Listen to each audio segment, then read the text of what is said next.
Mr. President, while the Senate Committee on Oversight last term met to examine the Department of Corrections, one of the things we discussed at great length was the situation regarding our officers and how they are impacted by violence committed on them by inmates at the facilities.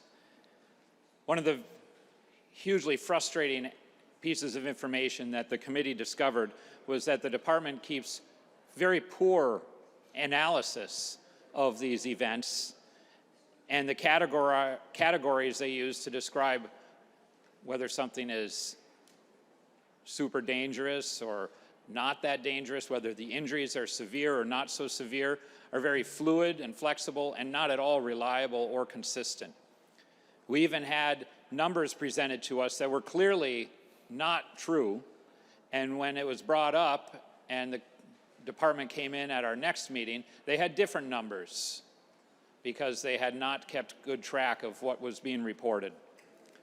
My amendment says that by December 15th of 2023, that the department must create a standard set of definitions for violence, riots, protests, abuse, harm, disorderly incidents, and other acts of inmates against officers and staff, along with a system for reporting such and aggregating and presenting that data publicly, and that this should go through the Administrative Procedures Act process.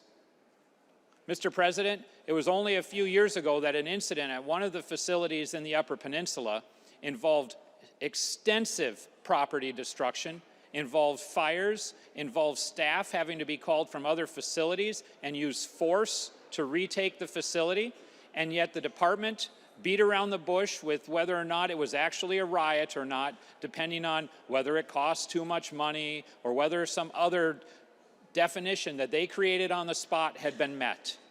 We need to know how the department defines things. How do they define a riot? How do they define?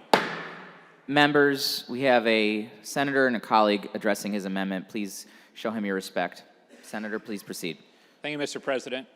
Mr. President, we need definitions from this department so that we can hold them accountable, so that we can understand what it means to them whether a situation is a riot or not, and so that they can't just change and spin the information to us to meet their own purposes.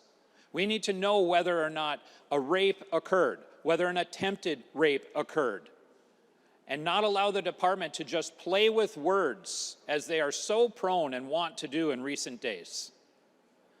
This is a simple amendment, doesn't cost us any money, but simply forces the department to set out what it means so it can't just be like Jell-O on the wall when we try to understand and hold them accountable for what we're hearing from our citizens and from the state employees who give so much and risk so much to protect all of us. I recommend a yes vote.